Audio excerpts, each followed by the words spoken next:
كثيرا أما بعد فقد قال الله تبارك وتعالى في كلامه المجيد بسم الله الرحمن الرحيم وأقسموا بالله جهد أيمانهم لئن جاءهم نذير لا يكونن أحدى من إحدى الأمم فلما جاءهم نذير ما زادهم إلا نفورا استكبارا في الأرض ومكر السيء ولا يحيق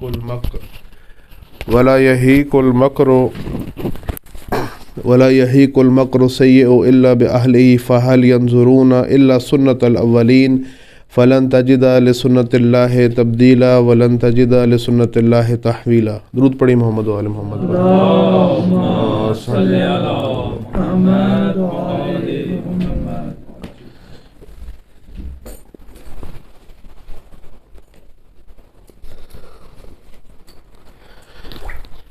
تاریخ کا جو کلمہ ہے وہ کن کن معنوں میں استعمال ہوتا ہے. جیسے آپ کہتے ہیں تاریخ، اردو میں تاریخ کہتے ہیں. آپ غالباً ہمارے معاشرے میں، ہمارے ماحول میں یہ تاریخ جو ہے کس کس معنی میں استعمال ہوتی ہے؟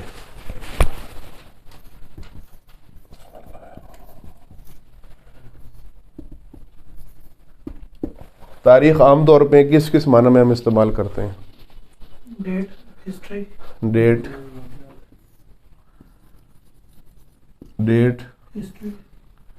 ہسٹری.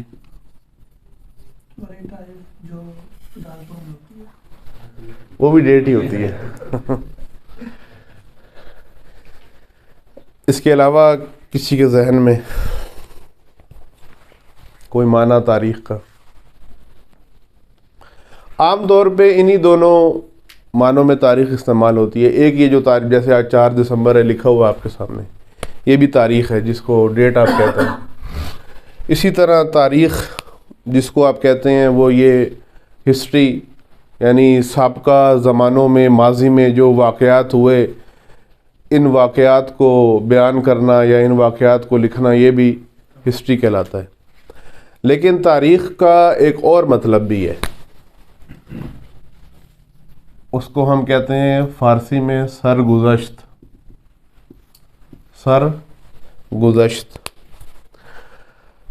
سرگزشت سے مراد کیا ہے؟ سرگزشت سے مراد یہ ہے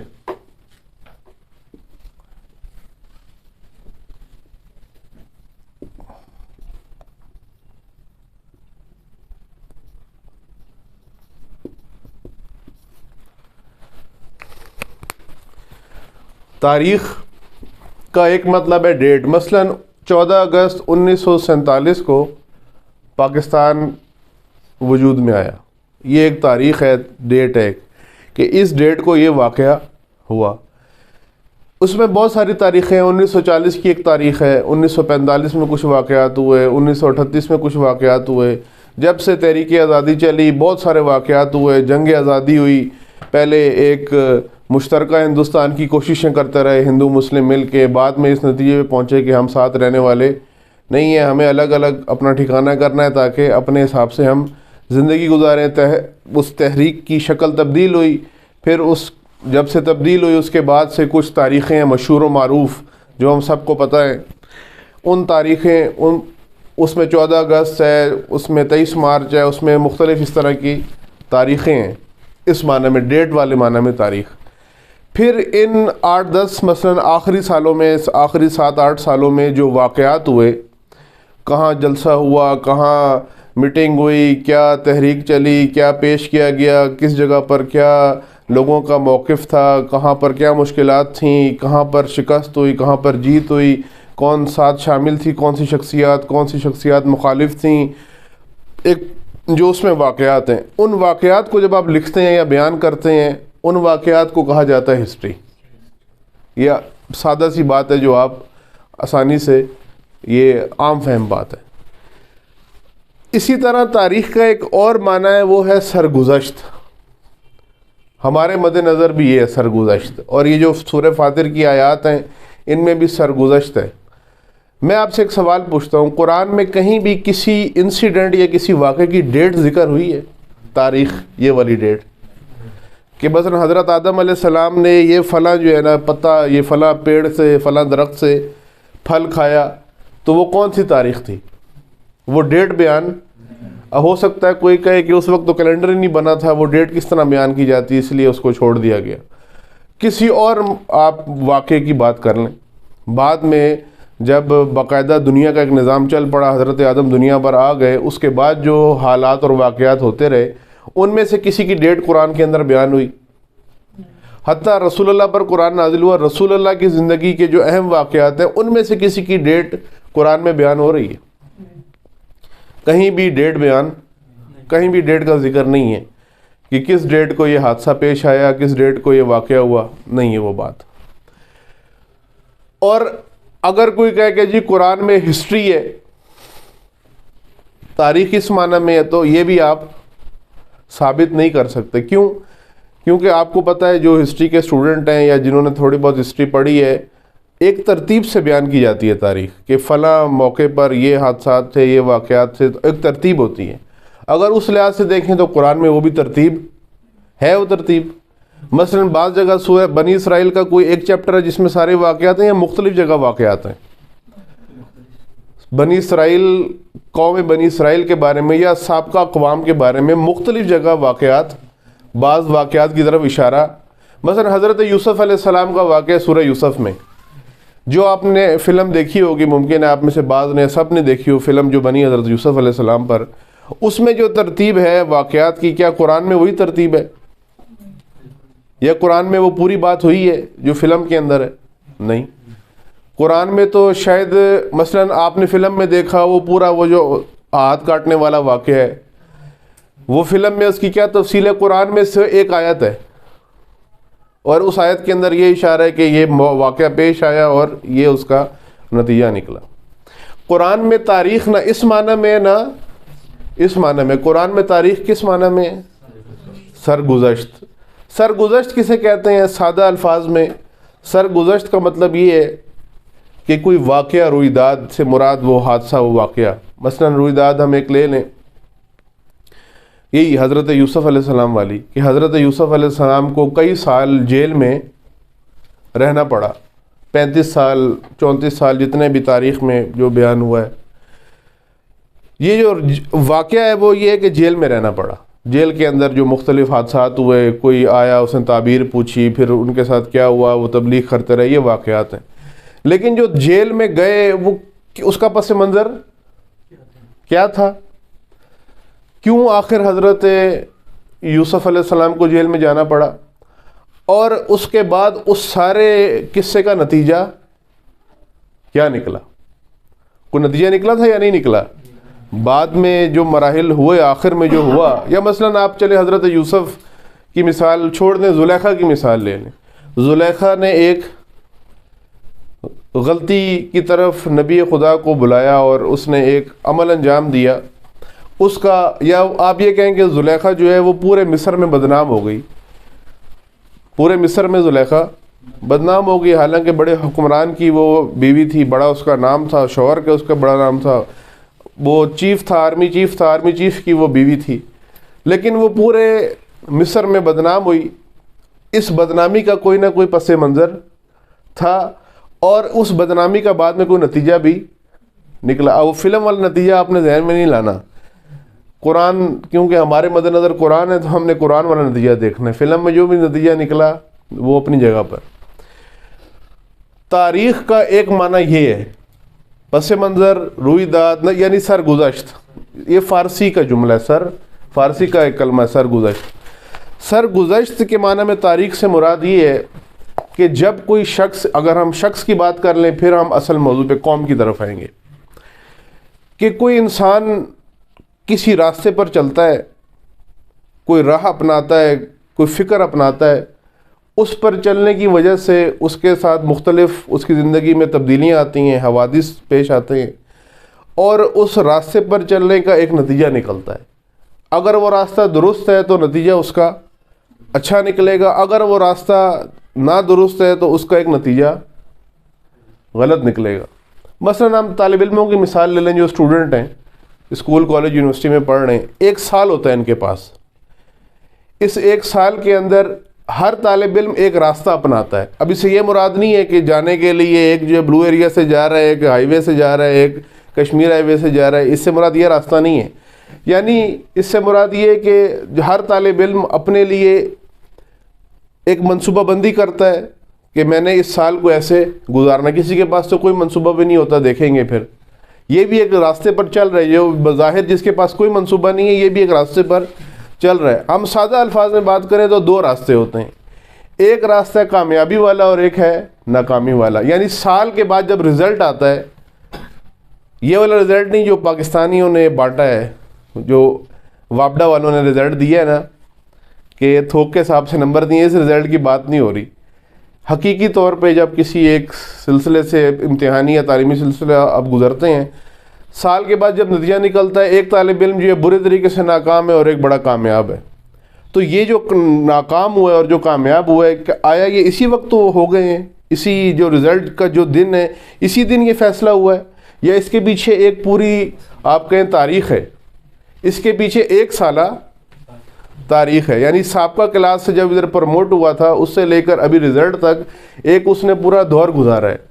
اس دور میں جو کامیاب ہوا ہے اس نے اپنے لیے ایک راستہ یہ اپنایا کہ میں نے وقت ضائع نہیں کرنا، پڑھنا ہے، اور اس کے بعد اس پڑھنے کا نتیجہ مثبت میرے لیے نکلے گا. وہ کیا نتیجہ ہوگا وہ سے بھی پتہ ہے کہ میں کامیاب ہو جاؤں گا. اور جو ناکام ہوا ہے وہ بھی یہ جانتا تھا کہ جو میں حرکتیں کر رہا ہوں بعد میں کوئی پھونک مار کے مجھے پاس نہیں کروا سکتا، مجھے ناکام ہونا ہی.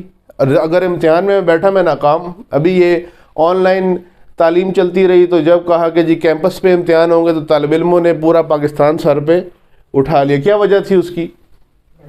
یہ وجہ تھی کہ جی ان کو بڑا درد ہے کہ یونیورسٹی میں پیپر ہوں گے تو یونیورسٹی کا خرچہ ہوگا، گھر میں بیٹھ کے آن لائن ہوں گے، 300 روپے کا پیکج ہم کروائیں گے، سارے امتحان دے دیں گے.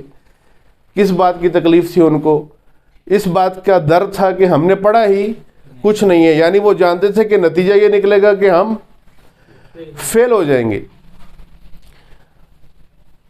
اب ان دونوں نے، یہ جو طالب علم ایک پاس ہوا ہے اور دوسرا فیل ہوا ہے، ان دونوں نے ایسے انداز اپنائے، آپ انہیں انداز کہہ لیں یا آپ انہیں طور طریقے کہہ لیں یا اس آپ لائف اسٹائل کہہ لیں، کہ ایک سال میں اس کا ایسا لائف اسٹائل تھا کہ سب کہہ رہے تھے کہ یہ تو ناکام ہی ہوگا. یہ انفرادی ایک مثال ہے، ذاتی زندگی میں اس طرح ہوتا ہے. اسی طرح قوموں کے ساتھ بھی ہوتا ہے. ایک قوم ہے، ایک مملکت ہے، ایک ملت ہے، وہ ایک راستہ اپناتی ہے، وہ اپنے لیے ایک راہ اپناتے ہیں. وہ دیکھتے ہیں کہ ہم نے اس راستے پر چلنا ہے. اس راستے پر چلتے ہوئے ان کے ساتھ بہت سارے حادثات بھی ہوتے ہیں، واقعات بھی ہوتے ہیں، اور اس کا ایک نتیجہ بھی نکلتا ہے. مثلاً بنی اسرائیل میں جب فرعون کی حکومت تھی تو ایک قوم تھی، ایک قبیلہ تھا، جنہوں نے یہ راستہ اپنایا ہوا تھا کہ ہم نے بس ان حکمرانوں کی غلامی ہی کرنی ہے، اور وہ سال ہر سال ان کی غلامی کرتے رہے. اس غلامی یا اس ذلت کو قبول کرنے کا نتیجہ کیا نکلا؟ وہ جو ان کے حالات تھے وہ نتیجہ تھا. کیا نتیجہ تھا؟ کہ ان کے مردوں کو قرآن نے ذکر کیا ہے نا کہ ان کے مردوں کو مار دیا جاتا تھا اور ان کی عورتوں کو فحاشی کے لیے زندہ رکھا جاتا تھا. یعنی حکمران اپنی عیاشی کے لیے ان خواتین کو زندہ رکھتے تھے. کیوں ایسا؟ کہ اس قوم نے ایسا ایک راستہ اپنایا، ذلت کا راستہ اپنایا کہ ہمیں یہ ذلت کی روٹی قبول ہے، عزت سے مرنا قبول نہیں ہے. اگر ہم قیام کریں گے تو ہمیں مار دیں گے. کیا ہوا؟ ان کی نسلیں کی نسلیں ساری وہ ذلت میں بھی رہیں، مرے پھر بھی. یہ نہیں ہے کہ مرے نہیں، مرے بھی اور ذلیل بھی ہوئے، اور نتیجہ کیا نکلا؟ ان کی عزتیں بھی محفوظ نہیں رہیں، کیونکہ اس پوری قوم نے ایک راستہ اپنایا اور ان کے ساتھ یہ نتیجہ نکلا. لیکن ساتھ آپ کے پاس ایسی مثالیں بھی ہیں کہ پوری قوم نے ایک ایسا راستہ اپنایا جس کا نتیجہ عزت میں نکلا. آپ براہ راست جو آج کل کے حالات ہیں ان میں دیکھ لیں، چین اور پاکستان دونوں کا آغاز برابر نہیں ہے نا. پاکستان چین سے پہلے یہی کہا جاتا ہے بھی حقیقت بھی آزاد ہوا، اور بعض ایسے شعبے جن میں ابھی چین نے کام شروع بھی نہیں کیا تھا اور پاکستان میں کام اس پر شروع ہو چکا تھا. آپ سب جانتے ہیں، یہ کوئی نئی بات نہیں ہے. یا یہ آپ ایئر لائن، یہ دنیا کی جو بڑی امارات کی جو بڑی ایئر لائن ہے، آپ کو معلوم ہے کہ جب یہ شروع انہوں نے کیا تھا کام تو اس وقت پی آئی اے بنی ہوئی تھی، پاکستانی جو ایئر لائن ہے وہ اسٹیبلش تھی، اور یہ بھی بن رہے تھے، اسٹیبلش ہو رہے تھے. آج وہ کہاں پر ہے اور پی آئی اے کہاں پر ہے؟ یا چین کی جو میں مثال دے رہا ہوں، چین آج کہاں پر پہنچا ہوا ہے اور ہم کہاں پر کھڑے ہوئے آپ کے سامنے. کیوں؟ کیونکہ چینی قوم نے ایک ایسا راستہ اپنایا جس کا نتیجہ عزت تھا، حالانکہ انہوں نے ہم سے لیٹ شروع کیا. عزت بھی ان کے پاس ہے، ویٹو پاور بھی ان کے پاس، مادی حوالے سے دیکھیں پیسہ بھی ہے، مال بھی ہے، بے انتہا پیسہ ہے ان کے پاس. اتنا پیسہ ہے کہ وہ ملکوں میں انویسٹ کر رہے ہیں، کئی 100 ارب ڈالر انویسٹ کر رہے ہیں. یہاں 4 5 20 25 ارب انویسٹ ہوتے ہیں تو شور مچ جاتا ہے. آپ کے پڑوس میں جو ممالک ہیں آپ ذرا ان کا حساب لگائیں، کئی 100 ارب ڈالر وہ انویسٹ کر رہے ہیں. یہ وہ ملک ہے جو ایک زمانے میں آپ سے ادھار لیا کرتا تھا، کم از کم مال ادھار نہ لیا، اور ٹیکنالوجی انہوں نے آپ سے بعض شعبوں میں ادھار لی ہے. لیکن آج وہ کہاں پر؟ کیوں؟ کیونکہ انہوں نے ایک ایسا راستہ اپنایا جس راستے نے ان کو کامیابی تک پہنچا دیا. ہم جو تاریخ جس معنی میں یہاں بات کر رہے ہیں، سرگزشت جسے کہتے ہیں، اس کا یہ مطلب ہے کہ قومیں بعض ایسے راستوں پر چلتی ہیں جن کا نتیجہ ناکامی میں نکلتا ہے، اور قومیں بعض ایسے راستوں پر چلتی ہیں جن کا نتیجہ، کربلا سب سے زیادہ بہترین یا آسان آپ کے لیے کربلا کی مثال ہے. کربلا میں 2 طبقے تھے، ایک وہ جو امام حسین کے ساتھ تھے اور ایک وہ جو امام حسین کے ساتھ نہیں تھے. جو امام حسین کے ساتھ تھے وہ کم تھے، لیکن انہوں نے جو راستہ اپنایا اس میں مارے گئے نا سارے، کوئی بچا؟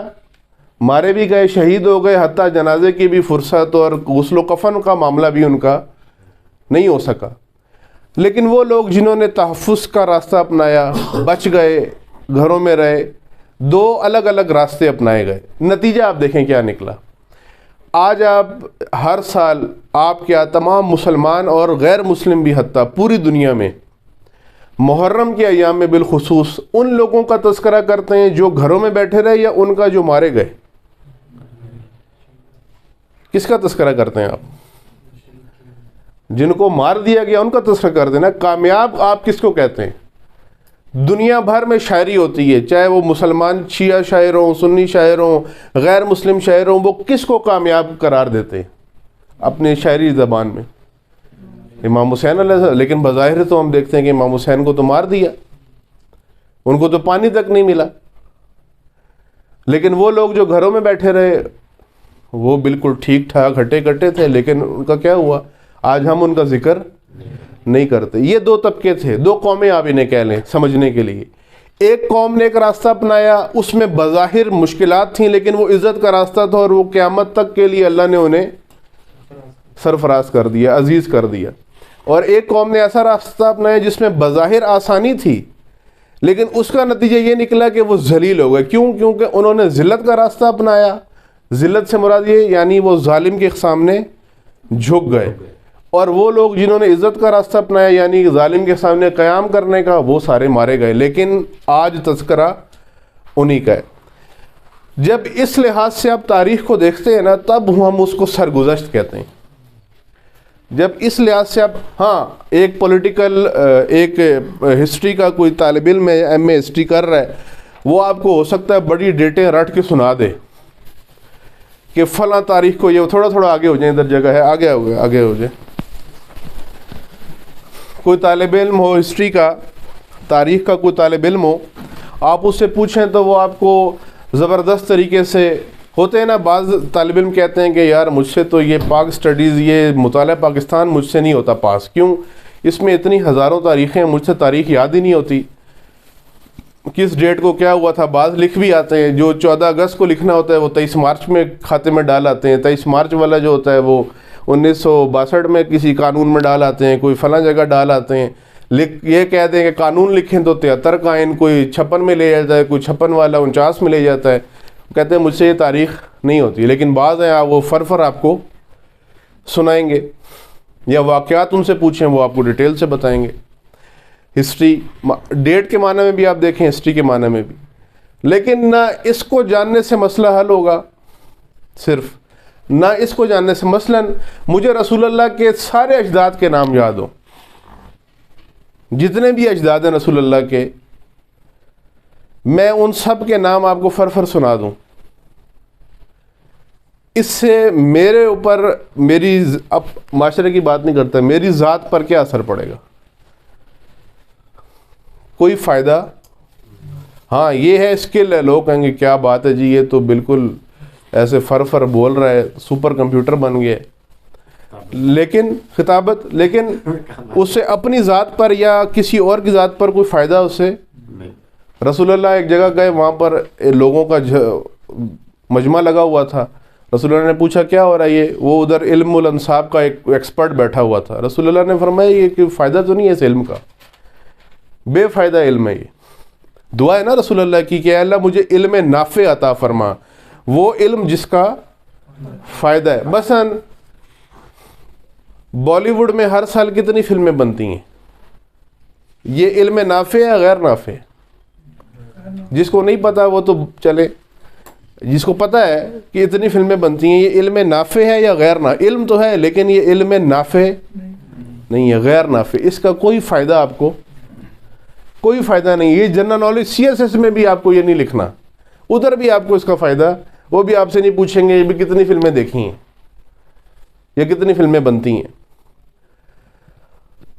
یہ پتہ بھی ہو، اگر سارے رسول اللہ کے اجداد کے نام مجھے پتہ ہوں، یا مثلا ہم بنی اسرائیل کی بات کر رہے تھے اسی طرف آ جائیں، بنی اسرائیل میں کتنے، فرعون تو پوسٹ کا نام ہے نا، فرعون تو منصب کا نام ہے، پھر اس منصب میں بہت سارے لوگ آئے ہیں۔ ہم جب فرعون کہہ رہے ہوتے ہیں تو ایک فرعون نہیں، کئی فرعون بھی اس میں، ہم سمجھتے ہیں ایک ہی بندہ تھا، بعض اوقات یہ واقعات ذکر ہو رہے ہوتے ہیں تو وہ کئی لوگ تبدیل ہوئے، لیکن وہ فرعون ایک پوسٹ تھی، منصب تھا۔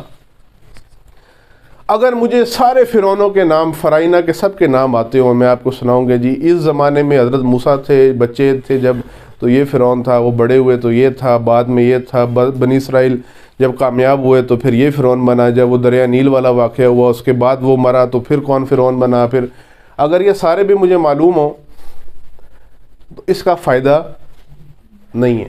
ہاں آپ کہہ سکتے ہیں اسکل ایک ہے، فائدہ کب ہے، یا آپ کسی علم نافع کہیں گے، یا قرآن کون سی تاریخ ہمیں بتانا چاہتا ہے، وہ یہ سرگزشت۔ کیا مطلب اس کا؟ اس کا مطلب یہ کہ بنی اسرائیل نے مار کھائی تو کیوں کھائی؟ جب اس معنی میں آپ تاریخ پڑھ لیں گے نا تو یہ فائدہ ہے آپ کو۔ قرآن بھی یہی بتاتا ہے، بنی اسرائیل کو نجات ملی تو کن راستوں پر چلنے کی وجہ سے نجات ملی یہ معلوم ہونا چاہیے، اور بنی اسرائیل نے بعد میں جب مار کھائی تو کن مثلا نجات ملی نا بنی اسرائیل کو۔ بعض جگہ پہ علماء نے بیان کیا کہ 25 لاکھ لوگ تھے، کتنے؟ یہ جو ایک رات میں دریا نیل جنہوں نے کراس کیے کتنے لوگ تھے؟ 25 لاکھ۔ آپ 25 لاکھ اسلام آباد میں کوئی دھرنا کر کے دکھائیں آج تک، کوئی دھرنا بتائیں جسے 25 لاکھ لوگوں، کوئی لاکھ بھی لے آئے تو وہ ملک کے سر پہ بیٹھ جاتا ہے، ایسا ہی ہے نا۔ وہ لاکھ بندہ کو فیض آباد میں بٹھا دے تو سمجھ لیں اس نے پورا ملک بند کر دیا۔ 25 لاکھ کہنا آسان ہے لیکن 25 لاکھ معمولی تعداد، اگر 25 نہ ہو 2.5 لاکھ بھی ہو تو معمولی نہیں ہے۔ وہ جو رات کو دریا کراس کروایا تھا حضرت موسیٰ علیہ السلام نے، علماء بیان کرتے ہیں 25 لاکھ لوگ تھے، اور 25 لاکھ لوگوں کے پاس واٹس ایپ نہیں تھا، فیس بک نہیں تھا، کوئی جیو ایئر وائی نہیں تھا، کوئی ہیڈ لائن اخبار کچھ بھی نہیں تھا۔ کس طریقے سے حضرت موسیٰ نے سب کو گھروں سے نکالا ایک رات میں؟ غور کریں اس پہ۔ جب فرعون حملے کے لیے آیا تو سب کو، اور وہ سامان اٹھا کے دریا پر پہنچ کے دریا کراس انہوں نے کیا، بہرحال کامیاب ہو گئے، وہ کامیاب ہو گئے نا، ورنہ مارے جاتے، یا دریا بھی تھا آگے پیچھے فرعون تھا، کدھر جاتے؟ کامیاب ہو گئے۔ یہ جو بنی اسرائیل کامیاب ہوئے، یہ کیوں کامیاب ہوئے؟ اس کی وجوہات ہیں۔ یہ ایسی کامیاب ہو گئے، پھونک ماری تھی کسی بابا جی نے، کسی وجہ سے کامیاب ہوئے نا، یا نہیں؟ کیا سمجھتے ہیں آپ لوگ؟ انہوں نے کچھ راستے اپنائے، کچھ طریقے اپنائے، کچھ کام ایسے کیے جنہوں نے انہیں کامیاب کیا، ایسا ہی ہے نا۔ یہ جاننا ضروری ہے کہ یہ کامیاب ہوئے تو کن باتوں کی اور کن راستوں پر چلنے کی وجہ سے کامیاب ہوئے۔ لیکن بعد میں ہی بنی اسرائیل مار کھا گئے ایک جنگ میں۔ آپ قرآن میں سورہ انفال میں غالباً 176 یا 76 نمبر آیت ہے، وہ پڑھیے گا بعد میں، جس میں بلم باور کا ذکر ہے۔ بلم باور، بلم باور یہ بڑا عالم تھا، اتنا بڑا عالم تھا جیسے آج کل آپ بابوں کے پیچھے جاتے ہیں نا، آج کل تو زیادہ ٹوپی ڈرامہ ہی ہوتا ہے، لیکن اس زمانے میں تھا یہ بندہ ایسا، یہ جو دعا مانگتا تھا اسی وقت قبول ہو جاتی تھی، اتنا اللہ کا مقرب بندہ تھا، اور سارے علاقے میں اس کی شہرت تھی۔ بلم باور عالم تھا بڑا، ابھی آپ اسے دعا منگوائیں ادھر بیٹھے بیٹھے، ابھی دعا کرتا ابھی قبول ہو جاتی۔ یہ بعد میں گمراہ ہو گیا، اس آیت میں آپ پڑھیں بڑی عجیب حالت تک چلا گیا کہ اس آیت میں یہ لکھا ہے کہ کتا آپ اس کو چھیڑو تو بھی بھونکے گا، نہ چھیڑو تو بھی بھونکے گا، اس حالت تک یہ بلم باور، یعنی اللہ یہ کہہ رہا ہے کہ یہ اس کی حالت یہ بن گئی۔ وہ ایک جنگ کا واقعہ تھا، جنگ ہو رہی تھی، اس جنگ میں حضرت موسیٰ علیہ السلام کے ساتھ جو فوج آئی تھی بنی اسرائیل، جو حضرت موسیٰ علیہ السلام کی، بنی اسرائیل کیوں کہتے ہیں؟ کیونکہ حضرت یعقوب کا ایک نام اسرائیل تھا، یہ یعنی اسرائیل کے بیٹے، حضرت یعقوب کی اولاد۔ غالباً اگر میں غلط نہیں کر رہا، کیونکہ میں نے کافی پہلے پڑھا تھا، ابھی ذہن میں ایگزیکٹ تعداد شاید نہ ہو، لیکن ہلکا ہلکا جو گمان ہے وہ یہی کہ 70,000 لوگ مارے گئے تھے، جنگ سے پہلے ہی 70,000 لوگ مارے گئے تھے۔ کیوں؟ کیونکہ اس بلم باور نے ایک ترکیب بتائی تھی اپنی حکومت کو، یہ جس حکومت میں رہتا تھا ان کی حضرت موسیٰ کے ساتھ لڑائی تھی، یہ رہتا جس جگہ پہ تھا انہوں نے اس کو کہا تو واقعہ یہ ہے کہ اس کو کہا تو دعا مانگ کہ حضرت موسیٰ کی قوم برباد ہو جائے نعوذ باللہ، تو اس نے کہا وہ نبی ہے، میں ان کے خلاف دعا نہیں کر سکتا۔ پھر وہ واقعہ پورا ہے کہ اس کو بہکایا گیا، وہ بہک گیا، پھر وہ پہاڑ کی چوٹی پہ گیا، جس گدھے پر گیا اس گدھا آگے نہیں چل رہا تھا، اس گدھے نے اس سے بات کی کہ تو گمراہی کی طرف جا رہا ہے۔ بہرحال وہ جب اسے پتہ چلا کہ میری عبادتیں ساری تباہ ہو گئیں اور اللہ تعالیٰ نے مجھے جو ہے وہ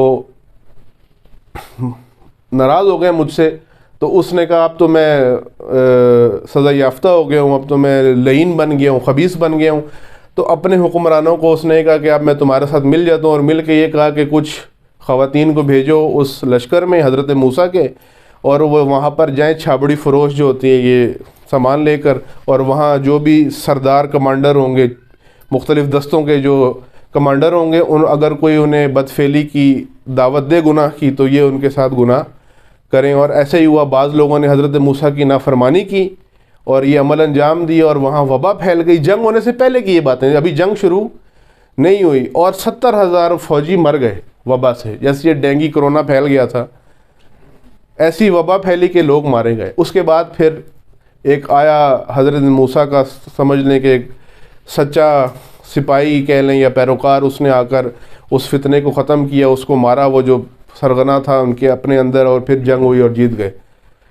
یہ واقعہ میں نے اس لیے آپ کو بتایا کہ ابھی تھوڑے عرصے پہلے حضرت موسیٰ کی قوم کامیاب ہوئی ہے، کس کے مقابلے میں؟ فرعون۔ ابھی ان کے پاس اسلحہ بھی نہیں تھا، اور بیوی بچوں کو لے کے، بوڑھوں بیماروں کو لے کے دریا کراس کیا انہوں نے، کامیاب ہو گئے، لیکن اس موقع پر یہ ناکام ہوئے اور 70,000 لوگ ان کے مارے گئے۔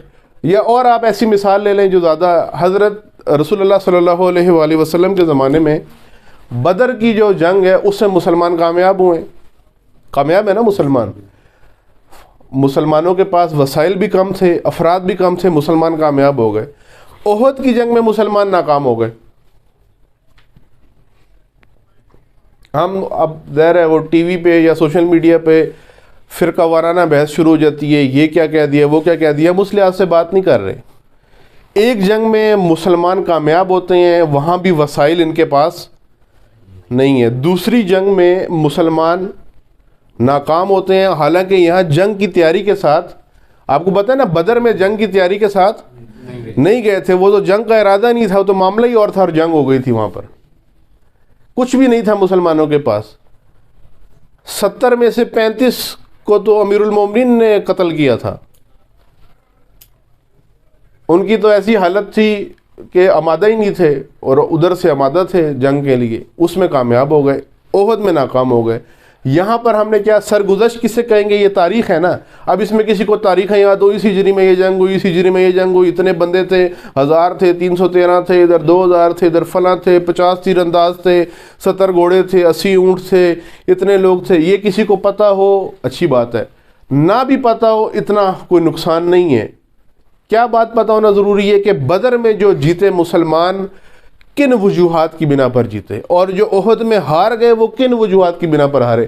جس کو یہ معلوم ہے وہ کامیاب ہے، اور یہی قرآن نے اسی معنی میں تاریخ کو بیان کیا سرگزشت. ہمارے مد نظر یہاں پر یہ والا معنی ہے تاریخ کا، یعنی وہ کون سے راستے ہیں جن پر چل کر امتیں یا انسان برباد ہوتا ہے، اور وہ کون سے راستے جن پر چل کر انسان کامیاب ہوتا ہے. اس کو ہم نے جو ہے اس کو تاریخ کہتے ہیں، اسی معنی میں تاریخ بیان ہوئی ہے قرآن میں، اور یہی سنن الہی کا ہمارا موضوع ہے. سنن نہیں ہے، سنن ہے، سنن الہی. میں نے بتایا تھا یہ جمع ہے، اس کا واحد کیا ہے؟ سنت، یعنی اللہ کی سنت. یہ ایک نقطہ آج جو بیان ہوا ہے آپ نے اس پہ غور کرنا ہے.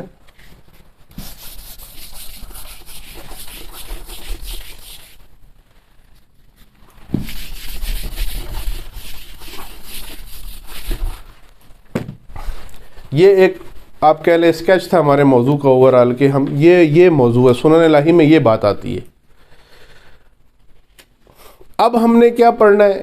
یہ جو اتنی دیر سے ہم کہہ رہے ہیں کہ وہ راستہ جس پہ چل کے کامیاب ہوئے اور وہ راستہ جس پہ چل کے ناکام ہوئے، ان راستوں کو سنت کہتے ہیں. اللہ کی سنت کسے کہتے ہیں؟ ان راستوں کو. وہ راستہ جس پر چل کے ناکام ہوتا ہے انسان، وہ بھی اللہ کی سنت ہے. جس راستے پر چل کے انسان کامیاب ہوتا ہے وہ بھی اللہ کی سنت ہے. کیوں اللہ؟ اب آپ کے ذہن میں تھوڑی سی کنفیوژن ہوگی، پچھلی دفعہ بھی عرض کیا تھا، وہ آج دور کریں گے. کنفیوژن کیوں ہوگی؟ آپ کے ذہن میں آئے گا سنت رسول. سنت رسول کا مطلب تو یہ کہ رسول نے جو کیا، تو رسول تو ایسے کام نہیں کریں گے جو غلط ہو، جس کا نتیجہ غلط ہو. رسول تو ہمیشہ صحیح کام کریں گے. تو یہ کیسے ہو سکتا ہے رسول صحیح کام کریں اور اللہ ایسے کام کرے نعوذ باللہ جس کا نتیجہ غلط ہو؟ اس معنی میں یہ سنت نہیں ہے. سنت اللہ یعنی اللہ کی سنت اور رسول کی سنت، ان دونوں سنتوں میں فرق ہے. ان دونوں سنتوں میں فرق ہے. یہ فرق آج آپ کو واضح ہو جائے گا انشاءاللہ. میں نے پچھلی دفعہ بھی یہ عرض کیا تھا، دوبارہ تکرار کر دیتا ہوں کہ قرآن کی زبان سمجھیں.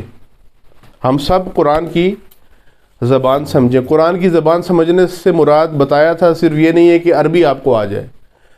قرآن کی زبان سمجھنے کا مطلب یہ ہے کہ آپ کو قرآنی اصطلاحات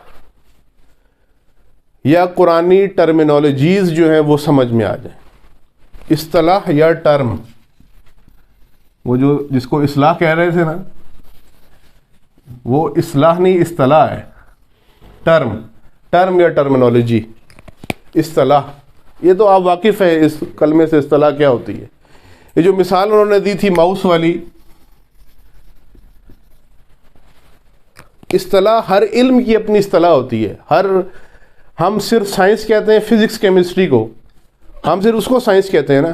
پاکستان میں سائنس کیا ہے کہ جی میں کس کا اسٹوڈنٹ ہوں؟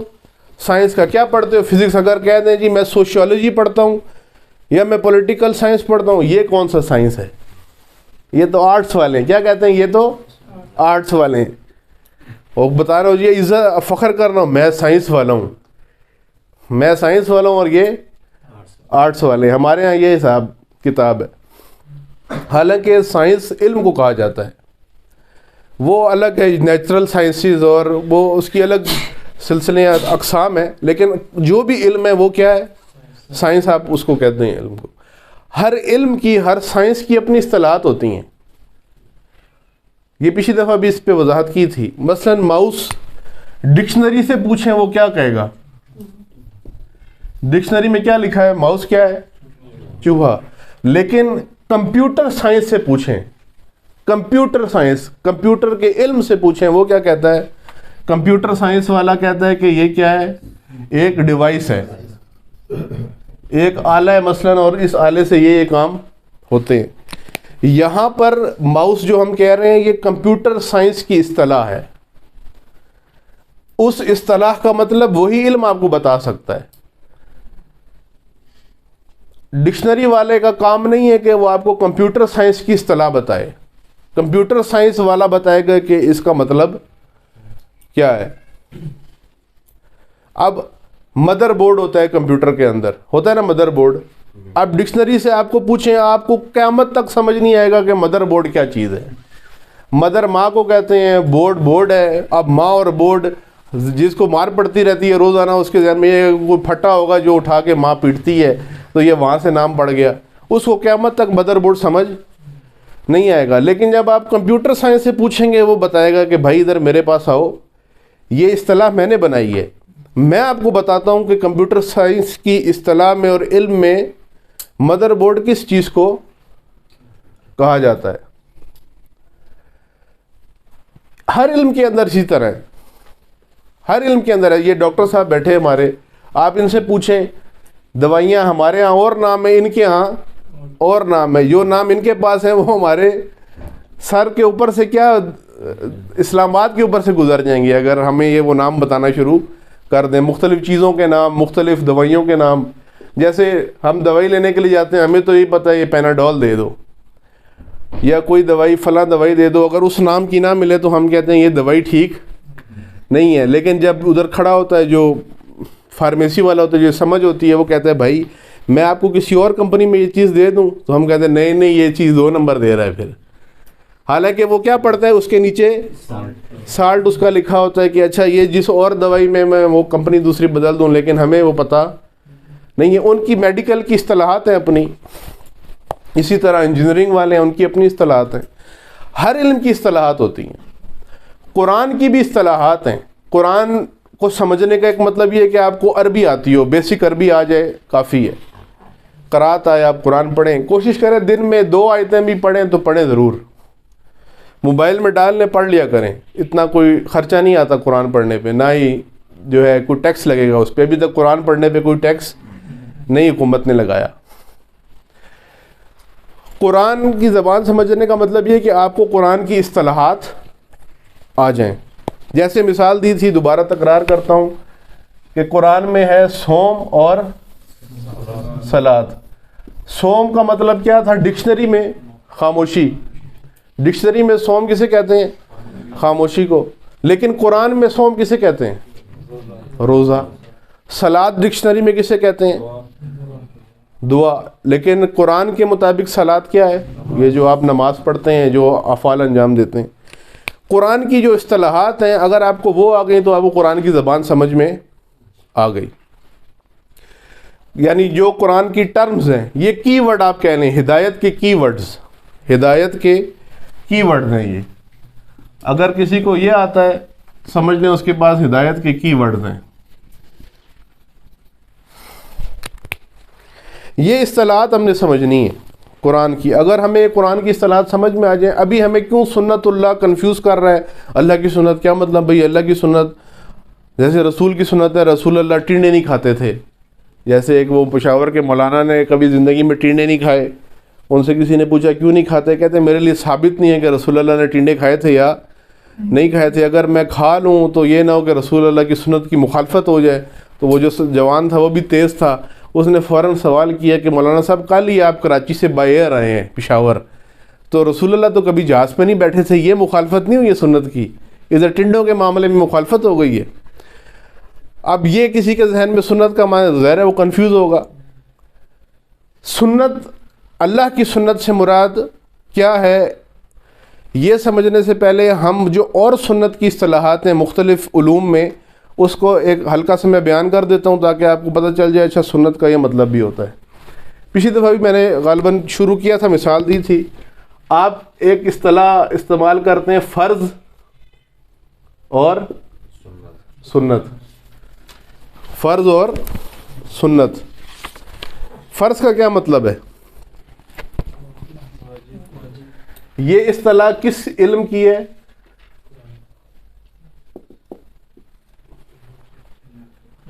یہ فقہی اصطلاح ہے، فقہی.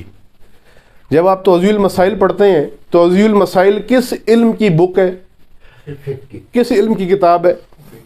فقہ کی کتاب ہے. فقہ میں جب لکھا ہوتا ہے فرض، اس کا کیا مطلب ہوتا ہے؟ واجب. یعنی یہ کام آپ نے کرنا ہی کرنا ہے، چھوڑا تو گناہ ملے گا. اور سنت کا مطلب کیا ہوتا ہے؟ جس کو ہم مستحب کہتے ہیں. اہل سنت برادران کی کتابوں میں اور ان کے علوم میں زیادہ سنت کا لفظ استعمال ہوتا ہے، اور شیعہ اپنی کتابوں میں زیادہ جو استعمال کرتے ہیں لفظ مستحب. ایک ہی مطلب ہے دونوں کا، یعنی ثواب ہے، اگر آپ نے کر لیا تو ثواب ہے، اگر نہ کیا تو کوئی پٹائی نہیں ہوگی. یہ فقہ کی اصطلاح ہے. فقہ کی اصطلاح میں سنت کسے کہتے ہیں؟ یعنی مستحب. مستحب یعنی محبوب عمل، ایسا عمل جس کو کرے تو فائدہ ہے، جس کو ثواب ملے گا. یہ ہے علم فقہ کی اصطلاح سنت. ایک علم میں سنت یہاں بھی استعمال ہوا ہے. اب یہ کوئی نہ کہ نہیں جی یہ تو ایک جگہ کلمہ استعمال ہو دوسرا جگہ استعمال نہیں، ایسا نہیں ہوتا. کئی جگہ ایک کلمہ کئی جگہ استعمال ہوتا ہے. جیسے ایک اور مثال دی تھی پچھلی دفعہ سائیں والی. سائیں پنڈی والے سائیں کسے کہتے ہیں اور سندھی سائیں کسے کہتے ہیں؟ ایک ہی بات ہے یا فرق ہے؟ بڑا فرق ہے. یہاں والے سائیں کسے کہتے ہیں وہ بھی آپ کو پتہ ہے، سندھ میں سائیں کسے کہتے ہیں. کلمہ ایک ہے لیکن دو الگ کلچر میں اصطلاح مختلف. ایک جگہ عزت کے لیے کہتے ہیں، ایک جگہ بس گزارا چلاتے ہیں. اللہ لوگ ہے اس معنی میں کہہ دیں گے، یا عقل نہیں ہے اس معنی میں سائیں کہہ دیں گے کسی کو. یہ اصطلاحات ہوتی ہیں، الفاظ ہوتے ہیں. فقہ میں جب آپ سنت کہیں گے تو سنت کا مطلب فقہ میں یہ ہے مستحب، کرو گے تو ثواب ہے، نہیں کیا تو کوئی مسئلہ نہیں. اسی طرح علم حدیث ہے. ایک علم حدیث، حدیث آپ کسے کہتے ہیں؟ رسول اللہ کے فرمان کو. ایک ہے حدیث، ایک ہے علم حدیث. علم حدیث میں یہ سارا پڑھا جاتا ہے کہ کون سی رسول اللہ کی حدیث مستند ہے، کون سی مستند نہیں ہے، حوالے دیکھے جاتے ہیں، ایک تفصیل ہے. لیکن یہ ایک علم ہے. اس علم میں بھی استعمال ہوتا ہے لفظ سنت. یہاں یہ مراد ہے کہ ثواب ملے گا. یہاں فقہ والا مراد ہے نہیں، یہاں پر فقہ والا مطلب نہیں ہے. یہاں کیا مراد ہے؟ رسول اللہ کا قول، رسول اللہ کا فعل، اور وہ ایک اور اصطلاح ہوگی پھر مسئلہ نہ، میں اتنا ہی فی الحال آپ رکھیں. علم حدیث میں جب سنت لکھا ہوتا ہے تو اس کا مطلب کیا ہے؟ رسول اللہ نے جو کہا اور رسول اللہ نے جو کیا. رسول اللہ نے فرمایا کہ بڑے کا ادب کرو، یہ کیا سنت ہے؟ رسول اللہ نے خود کام یہ کیا، بڑوں کو سلام کیا یا بچوں پر شفقت کی، یہ سنت ہے. یہ کس علم کے مطابق سنت ہے؟ علم حدیث میں یہ سنت ہے. مثلا آپ سے کوئی کہے بھائی فقہ میں سنت کسے کہتے ہیں، تو آپ اسے کیا کہیں گے؟ فقہ، علم فقہ میں سنت سے مراد ہے مستحب کام، کرو گے تو ثواب ملے گا، نہ کیا تو سزا نہیں ملے گی. اگر آپ سے کوئی پوچھے علم حدیث میں سنت کسے کہتے ہیں، تو آپ کیا کہیں گے؟ رسول اللہ نے جو کہا اور رسول اللہ نے جو کیا اسے کیا کہیں گے؟ سنت. اسی طرح ایک اور علم ہے جس کو ہم کہتے ہیں سیرت. آپ نے سیرت النبی پہ کانفرنسوں کے بڑے بڑے بورڈ اور اشتہار لگے ہوئے دیکھے ہوں گے. بڑے بڑے آپ نے کتابیں ہو سکتا ہے کوئی دیکھی ہوں، پڑھی نہ ہوں، دیکھی ضرور ہوں گی. وہ کیا ہے؟ علم سیرت. علم سیرت میں بھی ایک اصطلاح سنت. سیرت سے آپ کے ذہن میں یہ ہے کہ رسول اللہ کے بارے میں کوئی بات ہے، ایسا ہی ہے نا؟ سیرت رسول زیادہ اسی معنی میں ہمارے ذہن میں. یہاں سنت استعمال ہوتا ہے علم سیرت میں بھی. یہاں سنت سے مراد کیا ہے؟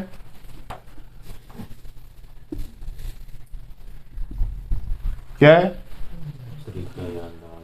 Life style. کس کا لائف سٹائل؟ رسول اللہ کا لائف سٹائل، رسول اللہ کا طور طریقہ. رسول اللہ کا طور طریقہ یا رسول اللہ کا لائف سٹائل، اس کو سنت کہتے ہیں. کس علم میں؟ علم سیرت میں. اب آپ دیکھیں لفظ ایک ہی ہے لیکن مطلب الگ ہے. فقہ میں سنت ہے مستحب عمل. جیسے آپ مغرب کی نماز کے بعد کھڑے ہو کے 2 رکعت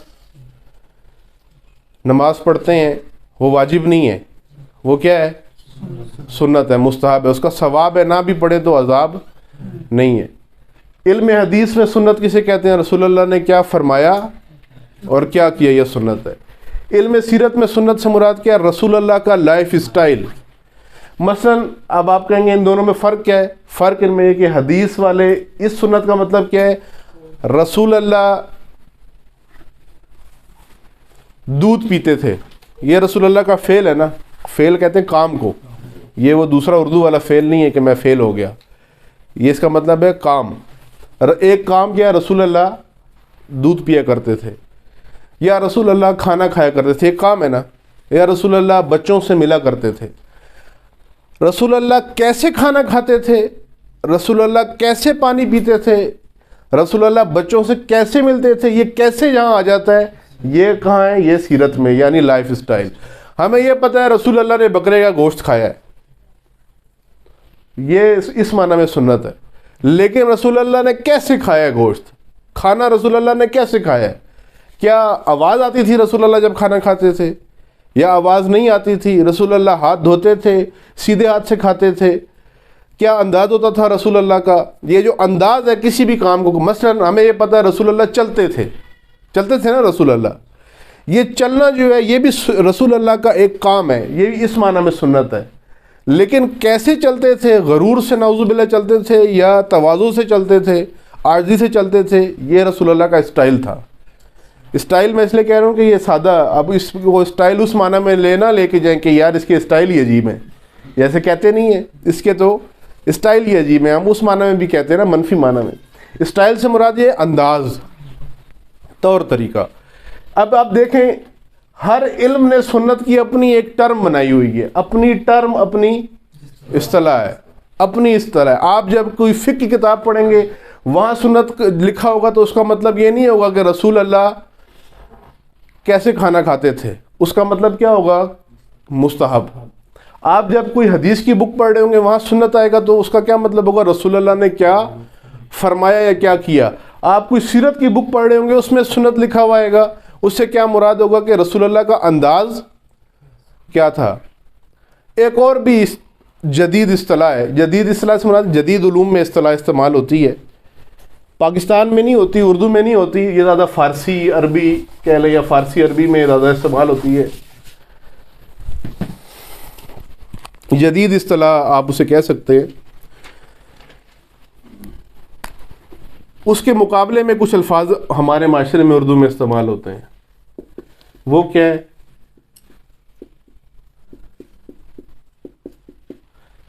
روایتی انداز یا قدامت پرستی. ہو سکتا ہے یہ کسی کو سمجھ میں نہ, ایک اور لفظ بولوں گا, امید ہے سب کو سمجھ میں آ جائے گا, کنزرویٹو.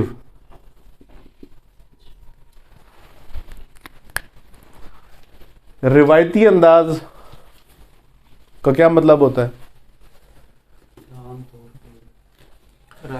یعنی پہلے سے رائج ایک اسٹائل ہے. پہلے مثلا ہم نیچے بیٹھ کے کھانا کھائیں تو ہم اسے کیا کہتے ہیں کہ یہ تو, اس کو ہم کہتے ہیں روایتی انداز, یا اسے ہم کہتے ہیں قدامت پرستی کہیں.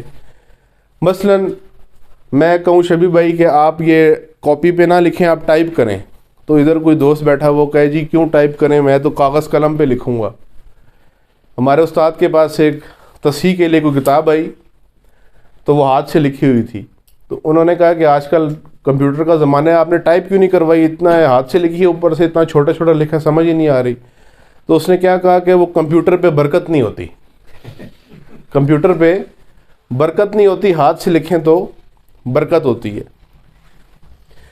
اب یہ جو کہہ رہے کمپیوٹر سے برکت نہیں ہوتی, ہاتھ سے برکت ہوتی ہے, اس کو آپ کیا کہتے ہیں, روایتی انداز, یا جس کو عام طور پہ کہا جاتا ہے کنزر, یا آپ ایک اور لفظ میں بولتا ہوں, ممکن ہے وہ سب کو بتاؤ, دقیانوسی ہم کہتے ہیں نا, یہ تو دقیانوسی سوچ کا ہے, یعنی پرانی سوچ کا بندہ ہے. یہ نئی سوچ, نئے طور طریقے اس کو پسند نہیں ہے, اس کو وہی پرانا اسٹائل پسند ہے. یہ مختلف اصطلاحات استعمال ہوتی ہیں. فارسی عربی میں انہیں بھی سنتی کہا جاتا ہے. کیا کہا جاتا ہے؟ سنتی. جیسے اگر کبھی آپ خبریں سن رہے ہو فارسی یا عربی, اور وہاں کوئی ایسا ہے کہ فلاں ایک شاعر تھا, اس کے بارے میں آئے کہ فلاں شاعر عربی یا فارسی میں کہ وہ بڑا سنتی تھا, تو آپ کہیں یار بڑا نیک آدمی تھا, ایسے تو مجھے گلے بھی لگانا ہے, اس کے میں نے ہاتھ بھی چومنے, ایسی کتابیں بھی پڑھنی. اتنا سنتی بندہ تھا کہ خبروں میں بھی اسے سنتی کہہ رہے ہیں, یعنی وہ ہر وقت سنت رسول پر چلتا تھا. اس کا مطلب کیا ہوگا وہاں پر؟ یہ نہیں ہے کہ سنتی سے مراد کہ رسول اللہ کی سنت پہ ان کا مراد کیا ہے؟ یہ کنزرویٹو سوچ کا مالک تھا، یہ جدید طور طریقے اس کو پسند نہیں تھے، جدید انداز اور جدید ان کو طریقے پسند. جیسے آپ کے گھر میں بزرگ ہوں گے، ممکن ہے آپ نئی نئی کوئی چیزیں لے کے جاتے ہیں تو وہ کہتے ہیں جی اس پہ تو مثلاً آپ مشین خرید کے جاتے ہیں وہ مسالے پیسنے کے لیے، گرینڈر یا جو بھی اس طرح مشینیں ہوتی ہیں اس سے مسالہ پیستے ہیں. وہ کیا کہیں گے؟ اس مشین سے تو لطف نہیں آتا، وہ لے آؤ جس کے اندر ڈنڈا ہوتا ہے اور وہ لنگری ہوتی ہے اس میں پیستے ہیں، بس یہی ہے. وہ ابھی بھی وہ یہی کام کرتے ہیں، ہے نا؟ ایسے ہوتا ہے، آپ نے دیکھا ہوگا، آپ کے پاس نہ وہ کہیں اور ہوا ہوگا. ان کو ہم کیا کہتے ہیں نئی اصطلاح میں؟ سنتی. ہم تو سنتی اردو میں یہ لفظ استعمال نہیں ہوتا، عربی فارسی میں ہوتا ہے، لیکن ہم اسے کیا کہتے ہیں؟ قدامت پرست کہہ دیتے ہیں، یا دکی انوسی کہہ دیتے ہیں، یا اس طرح کے الفاظ ہم استعمال کر لیتے ہیں. مثلاً گاؤں میں آپ کسی گاؤں دیہات میں چلے جائیں تو آپ ماڈرن گھر بنائیں تو وہ کہتے ہیں کہ یہ کیا، بزرگ آ جاتے ہیں، یہ کیسا گھر بنا دی ہے، یہ کون سی کھڑکی نئی طریقے کی لگائیں، دروازہ لگائیں، تو وہ کہتے ہیں اس طرح کی کھڑکی کون لگاتا ہے، دروازہ کون لگاتا ہے. وہ کیا ہے؟ سنتی سٹائل انہیں پسند ہے، انہیں یہ جدید سٹائل. اس کے مقابلے میں، اس سنتی کے مقابلے میں کیا ہے؟ جدت. اس کے مقابلے میں کیا ہے؟ جدت، یعنی نیا انداز. نیا انداز. یہ کتابیں اگر پڑھنے کی پاکستانی، تو الحمدللہ ہم سارے، مجھ سمیت پاکستانیوں کو کتابیں پڑھنے کا کوئی شوق نہیں ہے. اگر ہم کتابیں پڑھیں تو یہ اصطلاحات ہمارے سامنے ہیں تو تھوڑی ہمیں اس کی عادت ہو جائے، لیکن یہ کتابیں نہیں پڑھتے، صرف وہاں پڑھتے ہیں جہاں بہت ہی ضروری ہو جائے، یا نوکری پھنسی ہوئی ہو یا امتحانات پھنسے ہوئے ہوں، ورنہ ہمیں کوئی شوق نہیں کتاب پڑھنے کا. اور ویسے ہی بیٹھ کے ہم فیصلے کر رہے ہوتے ہیں کہ جی اس مولانا کو کیا پتہ کہ کیا اس نے بات کر دی ہے، اس نے کیا کہہ دی ہے. بھائی آپ نے اس موضوع پر کوئی ایک صفحہ بھی پڑھا ہے جو آپ اعتراض کر رہے ہو؟ ہاں کرو، اچھی بات ہے، صفحہ تو پڑھ لو پہلے، کم از کم یہ ریفرنس تو دے سکو کہ فلاں جگہ. ریفرنس کیا ہوتا ہے؟ وہ اس واٹس ایپ گروپ میں آیا تھا، یہ وہاں پہ میں نے یہ پڑھا تھا. نہیں پڑھتے تو یہی حشر ہوتا ہے. یہ اصطلاحات میں نے آپ کو بتائی ہیں سنت کی جو دیگر جگہ استعمال ہوتی ہیں. یہ کیوں بتایا ہے؟ اس لیے بتایا ہے کہ آپ نے اپنے موضوع کے ساتھ انہیں مکس نہیں کرنا. اپنے موضوع کے ساتھ مکس نہیں کرنا کہ کوئی اس معنی میں سنت سمجھ لے کہ اچھا اللہ کی سنت یہ ہے کہ اللہ نعوذ باللہ کنزرویٹو معنی میں کوئی لے جائے، یہ مطلب نہیں ہے.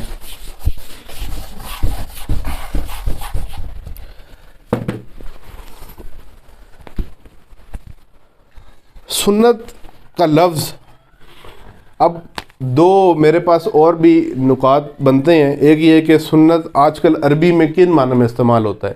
یہ تو علمی معنی ہے نا، علمی فقہ میں کس معنی میں، حدیث میں کس معنی میں ہے، یا جدید اصطلاح میں کس معنی میں. ایک سنت کا عام بول چال میں جو سنت کا لفظ عربی میں استعمال ہوتا ہے اس کے بھی معنی ہے. وہ میں تھوڑے سے ایک دو بیان کر دیتا ہوں، اشارہ کر دیتا ہوں تاکہ ہم اصل اصطلاح کی طرف چلے جائیں. وہ اس لیے بیان کر رہا ہوں کہ جو اصل اصطلاح ہے اس کو سمجھنے میں ہمیں آسانی پیدا ہو جائے. آج کل یا استعمالی عربی زبان میں سنت چہرے کو کہتے ہیں. چہرے کو کہتے ہیں، چہرے کے نمایاں حصے کو، آنکھوں کو، ناک کو، ہونٹ کو، اس جگہ کو کہتے ہیں سنت. یا اس معنی میں استعمال ہوتا ہے، یا سنت طریقے کے معنی میں استعمال ہوتا ہے. طریقہ، راستہ یا قانون اور واضح راستہ. راستہ اور واضح راستہ. مثلا یہ پھر غور کریں، مکس نہ کریں بعد میں. استعمالی معنی، استعمال جن معنی میں ہو رہا ہو. بہت سارے الفاظ ہم جن معنی میں استعمال کر رہے ہوتے ہیں ضروری نہیں ہے کہ وہ اسی معنی کے لیے وہ لفظ بنا ہو، وہ ہم بول چال میں اس کو استعمال کر لیتے ہیں. یہ بہت ساری مثالیں اس کی آپ اردو میں بھی دیکھ سکتے ہیں کہ اردو زبان کے اندر آپ بہت سارے، جیسے میں نے پچھلی دفعہ بھی ایک مثال دی تھی. کون سی مثال تھی؟ سناٹا. سناٹا اردو میں کس میں استعمال کرتے ہیں ہم آج کل؟ کن معنی میں استعمال کرتے ہیں؟ جیسے ابھی آپ باہر نکلیں گے تو سناٹا ہوگا، بالکل خاموشی. لیکن اصل میں سناٹے کا مطلب اردو ڈکشنری میں کیا ہے؟ دھماکہ. آپ دیکھیں استعمال ہم کس میں کر رہے ہیں؟ خاموشی کے اس میں. اور ہے لفظ کس کے لیے بنا؟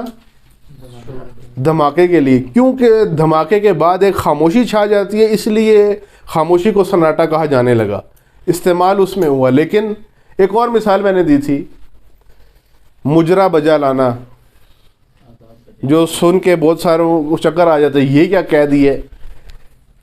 کیوں؟ ہمارے معاشرے میں جس معنی میں استعمال ہوتا ہے وہ اچھی طرح آپ کو پتہ ہے، لیکن عربی اردو ادب میں اس کا مطلب کیا ہے؟ یہ جو جھک کے آپ سلام کرتے ہیں، آداب جسے کہتے ہیں، یہ آپ کتابیں پڑھیں تو جو مغل بادشاہوں کی کتابیں ہیں، اس زمانے کے حالات ہیں، اس میں لکھا ہوا ہے کہ وہ مجرا بجا لاتے تھے۔ کیا مطلب ہوتا ہے اس کا؟ کہ جھک کر کسی حاکم کو سلام کرنا، وہ اصل معنی ہے، لیکن استعمال ہم کسی اور معنی میں کر رہے ہیں۔ استعمال جن معنوں میں ہو رہا ہے، جیسے ابھی سناٹے والی مثال دی، استعمالی معنی سے یہ مراد ہے کہ جن معنی میں استعمال، عربی میں جن معنی میں استعمال ہو رہا ہے آج کل یہ لفظ ہوتا ہے، وہ ایک ہے چہرہ یا چہرے کا نمایاں حصہ، راستہ، قانون، طریقہ۔ راستہ، قانون، طریقہ۔ اب لغت میں سنت کسے کہتے ہیں، ہم اس کی طرف نہیں جاتے، یہ نہ ہو کہ آپ کہیں گے یہ تو ساری ڈکشنری کھول دی ادھر اور بھی اگلا کام بھی کریں۔ ہم سیدھا آ جاتے ہیں اصطلاح کی طرف، ہم سیدھا آتے ہیں اصطلاح کی طرف کہ یہ جو سنت اللہ ہم بار بار کہہ رہے ہیں، قرآنی اصطلاح، یہ آپ نے اس پہ باقی باتیں آپ کو نہ بھی یاد نہیں، کوئی مسئلہ نہیں ہے، یہ نہیں بھولنی چاہیے، اس کو پکڑنا ہے۔ یہ یہاں پہ آپ سمجھیں یہ وہ ہرن ہے کہ جس کو آپ نے شکار کرنا ہے۔ قرآنی اصطلاح کون سی، کس چیز کی قرآنی اصطلاح؟ اللہ کی سنت۔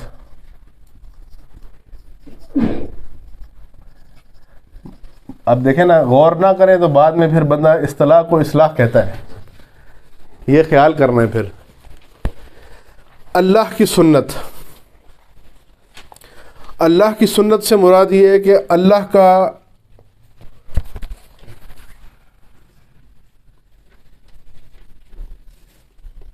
اللہ کی طرف سے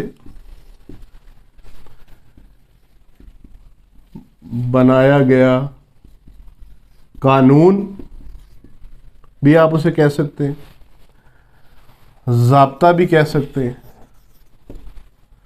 اللہ کی طرف سے بنایا گیا قانون و ضابطہ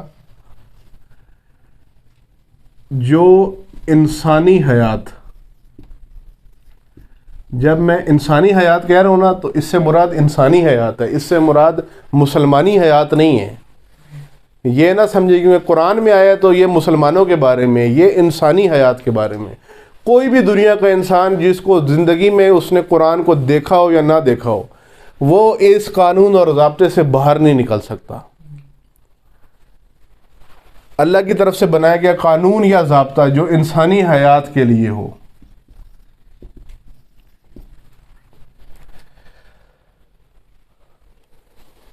اس کی تعریف آپ سادہ الفاظ میں اگر اس کو پوائنٹس میں کریں، اللہ کا قانون یا اللہ کا راستہ، اور واضح اور روشن۔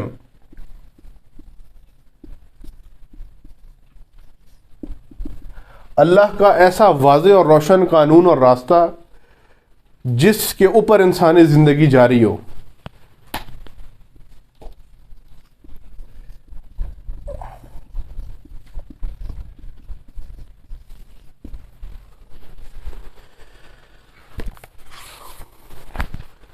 یہاں پر سنن الہی یا اللہ کی سنت سے مراد یہ ہے، سادہ الفاظ میں نے اس کو کر دیا اور نہیں اس کی وضاحت مزید یعنی مزید اس کے نکات نہیں میں لکھ رہا۔ اب اس کو آپ سمجھیں، اس نقطے کو۔ اب میں دوبارہ وہ شروع والا سوال آپ سے کرتا ہوں۔ وہ شروع والا سوال یہ تھا کہ اگر کوئی چوری کرے اس کے ہاتھ کاٹے جائیں گے نا؟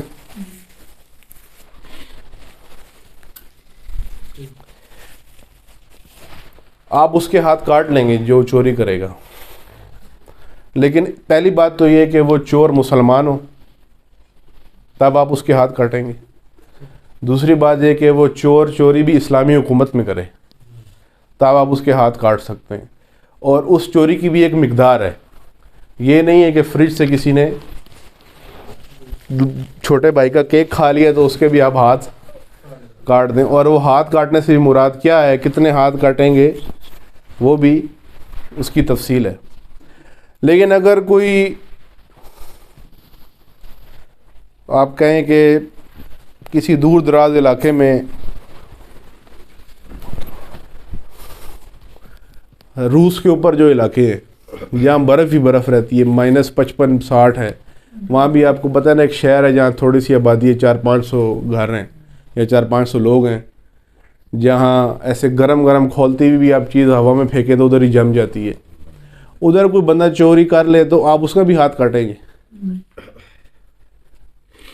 اس پہ یہ قانون اپلائی, ایک تو وہ ایک تو وہ اسلامی حکومت میں نہیں ہے. اسلامی حکومت میں اگر مسلمان, آپ پاکستان میں کوئی چوری کرے ہاتھ کاٹ سکتے ہیں اس کا, اگر یہ ہماری حکومت قانون بنا دے؟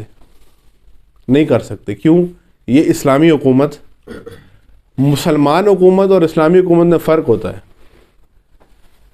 مسلمان حکومت اور اسلامی حکومت, مسلمان حکومت کا مطلب یہ ہے کہ حکومت میں مسلمان ہیں.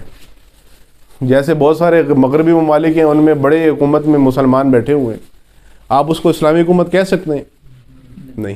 اسلامی حکومت اسے کہتے ہیں جو اسلام کے قوانین اور اسلام کی بنیادوں پر کھڑی ہوئی ہو. اسلامی نظام جس نے نافذ کیا ہو اس کو اسلامی حکومت کہا جاتا ہے.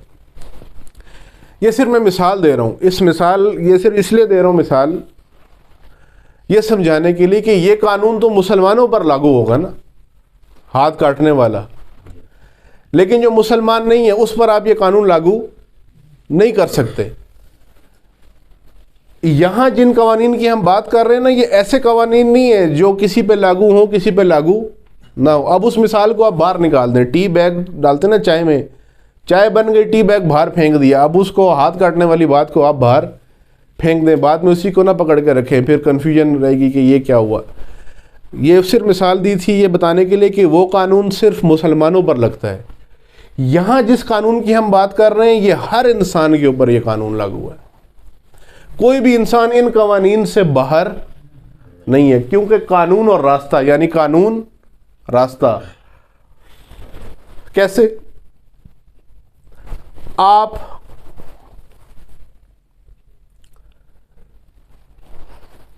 ایک راستہ اپناتے ہیں جس کا نتیجہ, یا ہم اس کو اور اس طرح کر لیں کہ آپ یہ دامن کو پر جائیں, پیر سواوا جائیں, وہاں سے چھلانگ ماریں, اور آپ کے ساتھ ایک ہندو بھی چھلانگ مارے, ایک یہودی بھی چھلانگ مارے, ایک ملحد بھی چھلانگ مارے, ایک کرسچن بھی چھلانگ مارے. ان پانچوں کا نتیجہ کیا نکلے گا؟ فرق ہوگا, دین اور مذہب کے لحاظ سے ان کا نتیجہ نکلے گا. ہندو کا نتیجہ اور ہوگا, مسلمان کا اور ہوگا, یہودی کا اور ہوگا, کرسچن کا اور ہوگا, ملحد کا اور ہوگا, اور نہیں ہوگا. یہ پانچوں کے پانچوں مریں گے. کیوں؟ کیونکہ انہوں نے ہلاکت کا راستہ اپنا لیا.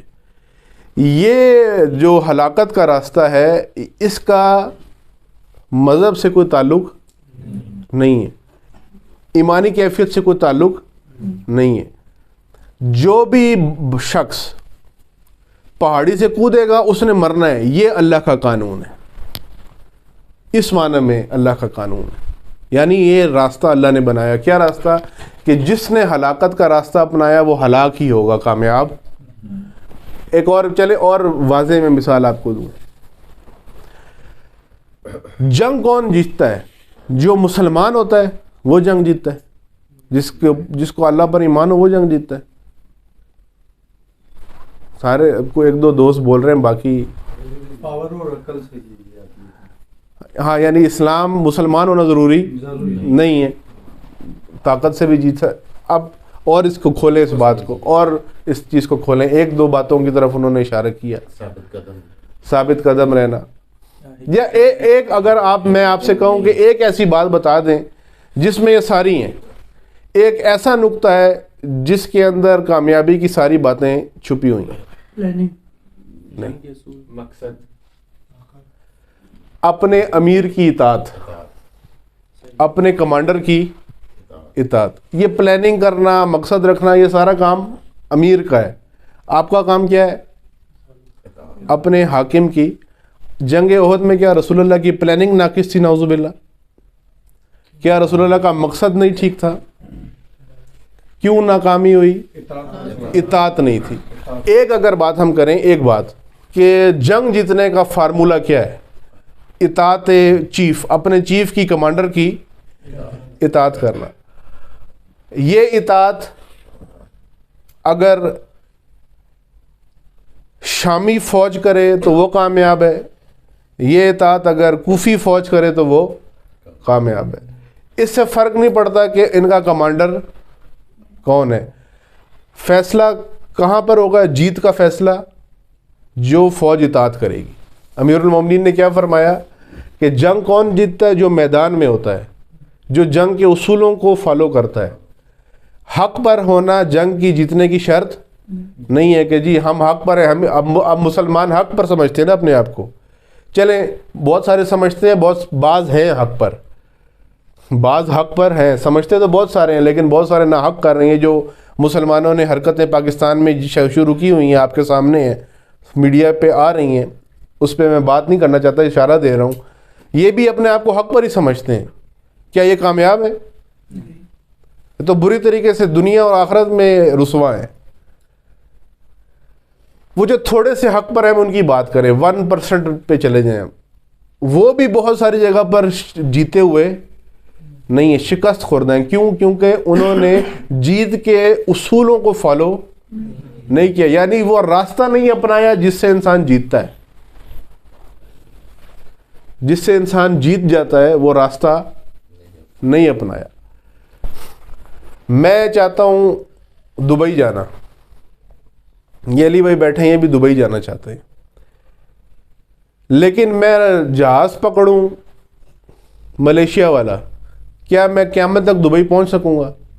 کبھی بھی میں دبئی نہیں پہنچ سکوں گا جب تک میں دبئی کا راستہ نہیں اپناتا. ملیشیا کے راستے پہ تو دبئی نہیں آتا نا. یا آپ لوکل مثال لیں کہ اتنی باہر کی خرچے والی مثال جہاز والی دے رہے ہیں تو ادھر لوکل کوئی مثال دیں جہاں بندہ موٹر سائیکل پہ بھی چلا جائے. یہاں سے ہم نے نکلنا ہے. میں چاہتا ہوں کہ میں F10 جاؤں، لیکن میں روٹ اپناؤں کون سا؟ کھنا پل والا. میں صبح تک F10 پہنچ سکوں گا؟ صبح تک تو میں شاید گجر خان پہنچ جاؤں، F10 میں نہیں پہنچ سکوں گا. اب اس کا میرے ایمان سے تو کوئی تعلق نہیں ہے. میں بے شک پورے راستے میں قرآن پڑھتا رہوں، F10 پہنچ جاؤں گا؟ نہیں پہنچوں گا. کیوں؟ کیونکہ میں نے وہ راستہ اپنایا ہے جو اس مقصد تک نہیں جاتا. یہاں قانون سے مراد یہ ہے کہ انسانوں کی حیات اور زندگی کے لیے اللہ نے قوانین بنائے ہیں، اللہ نے راستے بنائے ہیں، جن راستوں کے روٹ بھی معین ہے، فکس ہیں. یہ روٹ ہے بھائی، یہ روٹ پلان ہے، اور اس روٹ کا رزلٹ بھی معین ہے کہ اس روٹ پہ چلنے والے کا نتیجہ یہ نکلے گا. یہ جو اللہ نے روٹ بنائے ہیں، سادہ الفاظ میں اگر آپ سمجھیں، جن کا روٹ پلان بھی فکس ہے اور جن کا رزلٹ بھی فکس ہے، اس کو کہتے ہیں سنت اللہ، اللہ کی سنت ہے. اس معنی میں نے یہ بات کی تھی پہلے درس میں کہ اس سے کوئی باہر نہیں جا سکتا. ہاں، کس روٹ پہ چڑھنا ہے اس میں اللہ نے ہمارے اوپر کوئی پابندی نہیں لگائی. اللہ نے سینکڑوں روٹ بنا دیے اور کہا جی علی بھائی یہ روٹ آپ کے حوالے، جس پہ دل کرتا ہے جاؤ، لیکن یہ دیکھ لو ادھر جاؤ گے تو بارہکاؤ پہنچو گے، ادھر جاؤ گے تو کلر سیدہ پہنچو گے، ادھر جاؤ گے تو واہ پہنچو گے، ادھر جاؤ گے تو پیر صوبہ پہنچو گے. یہ تمہارے پاس آپشن آزاد ہے، اس میں سے جس مرضی پہ تم نے جانا ہے. جیسے اب چلیں اور مثال ایک دوں، کہتے ہیں رشتے آسمانوں پر بنتے ہیں. رشتے آسمانوں پر کوئی رشتہ نہیں بنتا. نہ آسمان والے اتنے فارغ بیٹھے ہیں کہ بیٹھ کے آپ کے رشتے کرتے رہیں. آپ نوکریاں کرتے رہیں اور کام کرتے رہیں، وہ آپ کے رشتے، ان کے اپنے بہت سارے کام ہیں، ان کو کوئی نہ ان کو کوئی تکلیف ہے، نہ ان کو کوئی جو ہے نا اس حوالے سے کوئی، نہ آپ نے بلانا ہے، نہ وہ بریانی کھا سکتے ہیں کہ انہوں نے آپ کے رشتے کروانے ہیں. ان کا اپنا نظام چل رہا ہے، وہ اپنا کام کر رہے ہیں. ہمارے ذہن میں ایک بات ڈال دی کہ رشتے آسمانوں پہ بنتے ہیں، اور کہتے ہیں یہ تو آپ نے متھے ماری ہے نا، یہ تو آپ نے میرے ساتھ لا کے، یہ میرا اس میں کہتے بھی اماں کو کہیں گے، ابا کو کہیں گے، فلاں کو کہیں گے، یہ آپ ہی لائے تو بھگتو، کہتے ہیں نا، پسند نہیں آ رہی تو لے کر ابھی کون آیا تھا؟ آپ لے کر آئے تھے. یا اگر بچہ لایا ہو تو پھر ماں باپ کہتے ہیں تو ہی لایا تھا، اب تو جانے اور یہ جانے، ہمیں کیا سناتا ہے. یہ ہمارے ذہنوں میں ڈالی گئی بات، جبکہ ایسا نہیں. کیسا ہے؟ اب میں آپ کو کہوں، اب ہو سکتا ہے کسی کے ذہن میں اگر ہو کہ اچھا یہ تو اللہ تعالیٰ نے 3-4 راستے رکھے ہوں گے، میں تو پھنس ہی گیا، یا بارکہو جاؤ، یا وہاں جاؤ، یا کلر سیدان جاؤ، یا ایبٹ آباد والی سائڈ پہ چلے جاؤ، مری چلے جاؤ، اور آپشن ہی نہیں ہے. اب میں جب آپ کے سامنے آپشن کی بات کروں گا تو پھر آپ سمجھ لیں. اس دنیا میں جتنی بھی خواتین ہیں جن سے آپ کی شادی ہو سکتی ہے قانونی اور شرعی طور پر، یعنی شرعی اور قانونی طور پر جو آپ کی نامحرم سے شادی ہوتی ہے نا، محرم محارم سے تو شادی نہیں ہوتی، نامحرم خواتین سے شادی ہوتی، جتنی بھی خواتین اس وقت جو کنوارے بیٹھے ہیں ان کے لیے میں عرض کر رہا ہوں، جن کی ہو گئے وہ حوصلہ رکھیں، وہ آگے کے چکر میں نہ پڑیں، ورنہ جو حالات چل رہے ہیں نہیں چلا سکتے آگے. جو کنوارے حضرات تشریف فرمائیں، جتنی بھی خواتین اس وقت دنیا میں موجود ہیں جن سے آپ کی شادی ہو سکتی ہے جو آپ کی نامحرم ہے، یہ ساری کی ساری اللہ کی طرف سے آپ کے لیے راستے اور آپشنز ہیں کہ آپ ان میں سے کسی بھی خاتون سے شادی، یہ جو آپ کو آپ یہ نہیں کر سکتے کہ اپنی مرضی سے کسی کو پیدا کروائیں کہ نہیں جی مجھے تو یہ والی چیز مشین میں بنا کے دیں، مجھے تو یہ اس طرح کی اس مزاج کی خاتون چاہیے. یہ والا کام نہیں. اللہ تعالیٰ نے جو خواتین جو دنیا میں موجود ہیں جتنی بھی، اس میں آپ کو اختیار دیا ہے کہ آپ اب ان میں سے ایک خاتون کو سلیکٹ کر کے اپنا شریک حیات بنا لو. اس میں اختیار اللہ نے دیا ہے. لیکن یہ جو آپشنز موجود ہیں یہ ساری کی ساری اللہ کی طرف سے، اللہ کی مخلوق ہے، اللہ نے خلق کر دی ہے، اس میں سے آپ نے انتخاب کر. اب آپ کی مرضی ہے کہ آپ حسن و جمال کے پیچھے جاتے ہیں، آپ سیرت کے پیچھے جاتے ہیں، آپ مال و دولت کے پیچھے جاتے ہیں. اللہ تعالیٰ نے بہت ساری عورتوں کو بے انتہا حسن دیا ہوا ہے، وہ بھی آپ کے لیے اویلیبل ہے، آپ ان سے شادی کر سکتے ہیں.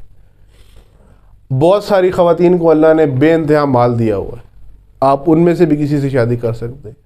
اور بہت ساری خواتین ہیں جنہیں اللہ نے بہترین سیرت دی ہوئی ہے. اللہ نے آپ کو پابند نہیں کیا کہ تم خوبصورت کے پیچھے جاؤ، مال کے پیچھے جاؤ یا سیرت کے پیچھے جاؤ، لیکن یہ بتا دیا کہ اگر مال کے پیچھے گئے تو یہ نتیجہ نکلے گا، جمال کے پیچھے گئے تو یہ نتیجہ نکلے گا، اور سیرت کے پیچھے گئے تو یہ نتیجہ نکلے گا. اب کوئی دنیا کا مرد یہ نہیں کہہ سکتا کہ یہ میری قسمت پھوٹی ہوئی ہے. اگر آپ کو قسمت پھوٹی ہوئی لگتی ہے تو آپ نے خود پھوڑی ہے. کیوں؟ کیونکہ آپ اگر جمال کے پیچھے گئے تھے تو اللہ نے پہلے سے بتا دیا تھا کہ جمال کا نتیجہ یہ نکلنا ہے. اگر آپ گئے تھے مال کے پیچھے تو مال کا نتیجہ بھی اللہ نے بتا دیا تھا. اور اگر آپ سیرت کے پیچھے گئے تھے تو سیرت کا نتیجہ بھی اللہ نے پہلے سے بتا دیا تھا. یہ مثال پھر ٹی بیگ باہر نکال کے پھینک دیں، اسی کو پکڑ کے گھر تک نہ جائیں کہ آج پوری بات بھول کے کہ یہ بات ہوئی ہے درس میں. واپس اپنی اصل بات کی طرف آ جائیں. اصل بات کیا ہے کہ اللہ نے قوانین اور راستے بنا دیے ہیں، اور ان راستوں کا روٹ بھی معین ہے، کہاں پر بورڈ لگا ہے، کہاں پر سپیڈ بریکر ہے، کہاں اشارہ ہے، سب کچھ معین ہے. کسی یعنی واضح، اس سے مراد یہ واضح ہے، کسی کوئی ایسا نہیں ہے دھند والا راستہ نہیں ہے، لاہور والا راستہ نہیں ہے، موٹر وے لاہور والی موٹر وے والا راستہ نہیں ہے کہ اگر آپ کو پتہ چلے ٹرک کھڑا ہے تو گاڑی لگ گئی. یہ والی کہانی نہیں ہے. بالکل واضح راستہ ہے اللہ کا، اور نتیجہ بھی واضح ہے کہ اس پہ چلو گے تو یہ نکلے گا نتیجہ. اس معنی میں انسانوں کے لیے، وہ انسان حضرت آدم کے زمانے کا تھا یا اس زمانے کا ہے یا امام زمانہ کے زمانے کا ہوگا، آخری زمانے کا ہوگا، تمام زمانوں کے انسانوں کے لیے وہ قوانین ایک جیسے ہیں، ان میں کوئی تبدیلی نہیں ہے. اگر حضرت آدم کے دور کا کوئی شخص ظلم کرے گا اس کا نتیجہ بھی وہی نکلنا ہے جو آج کے زمانے کا شخص ظلم کرے گا، اور جو نتیجہ آج نکلے گا وہی نتیجہ آخری زمانے کے لوگوں کے لیے بھی نکلے گا. یہ کوئی نہیں کہہ سکتا کہ جی میں تو رسول اللہ کا امتی ہوں تو میرا رزلٹ اور نکلے, اور آ جائیں اندر آ جائیں, میرا رزلٹ اور نکلے اور حضرت آدم علیہ السلام کے زمانے کے بندے کا رزلٹ ایسا نہیں ہے. اگر حضرت موسیٰ کی فوج نے نافرمانی کی تو ان کو بھی مار پڑی, رسول اللہ کی فوج نافرمانی کرے گی تو اس کو بھی مار پڑے گی. یہ نہیں ہوگا کہ ہم رسول اللہ کی فوج, میں کہوں یا سادات جو ہوں کہ ہم تو سید ہیں, ہمیں کیا, سید نافرمانی کرے یا غیر سید نافرمانی کرے, اللہ کا قانون یہ کہتا ہے کہ دونوں کو ہی نقصان اٹھانا پڑے گا. اس معاملے میں اللہ کا قانون بالکل ایک جیسا, کوئی فرق نہیں, کوئی فرق نہیں ہے. اب اللہ کے قوانین یہ صرف اس طرح, ابھی ہم نے اللہ کا قانون کوئی نہیں پڑھا, یہ پھر تھوڑا توجہ رکھیں, اللہ کا قانون ہم نے نہیں پڑھا, صرف ہم نے اس کی ٹرم جو ہے, اصطلاح جو ہے اس کی وضاحت کی ہے کہ اس کا مطلب یہ ہے.